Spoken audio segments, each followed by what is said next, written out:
speaking this morning with Chris Engstrom, Senior Insurance Broker at Hall & Company, and today we are going to learn a little bit about professional marine indemnity insurance. Good morning, Chris.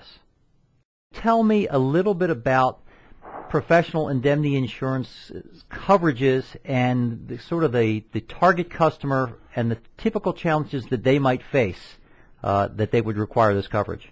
Absolutely. Those are great questions. The target type of customer that we seek is generally in four categories. Hydrographic surveyors who use electronic radar equipment to measure the seafloor bottoms for generally contractors. That's specialized. That's very specialized. Marine consultants, naval architects and engineers, and marine surveyors. Those are the main ones. Mm-hmm. And for those types of businesses, they're professional services where they render reports and opinions on certain marine-related matters, require a certain type of coverage for professional indemnity, which really covers their errors and omissions in their reports. Could you give me an example? Absolutely. So we'll use the example of a marine surveyor. They'll go out and do a condition and value survey of a vessel that possibly someone maybe is purchasing or an insurance company is asking them to evaluate. And let's say they err in their evaluation of the vessel. It goes out to sea after the person buys it and it sinks because the marine surveyor didn't detect a leak in the engine compartment, for example. So the owner of the vessel will come back after the marine surveyor for a claim against them related to their negligence in their duty to uncover that exposure.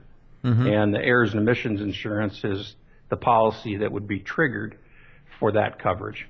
Well, that sounds like it could get expensive for mistakes, and it's certainly something I'd want to have. How would one go about getting a quote for a professional marine indemnity insurance?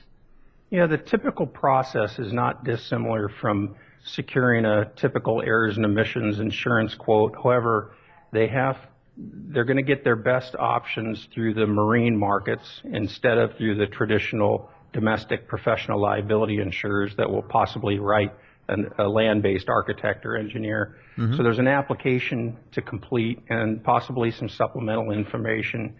And it generally takes the insured, maybe a half an hour to complete that application and provide it to me. And then I, in turn, access all of our specialty marine markets that can not only do the professional liability or the professional indemnity coverage, they can also do a number of the other marine liability coverages and property coverages and auto that some of these companies require. Sure. Sounds like a one-stop shop and a good place to be. It's a great point you raise, because what you find for typical marine-type professional service firms is they'll go to a specialty marine broker for some of their marine coverages, like the property and the marine general liability. But those marine brokers typically do not have experience in professional indemnity insurance, nor do they have the markets to do that.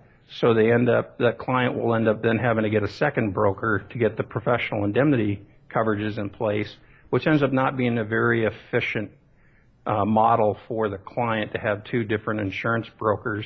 It also creates a situation or a potential situation where having two separate brokers could result in some form of coverage gap or overlap and overpayment of premium. Sure. And by having a one-stop shop, as you put it, the insurer tends then to have not only a more efficient service relationship with an agent, but they also end up avoiding those gaps and coverage overlaps I mentioned.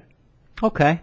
Sounds fantastic. It's Hall & Company. It's Marine Indemnity Insurance, and he's Chris Engstrom. Thanks, Chris. You're very welcome. Thank you for the time. Okay.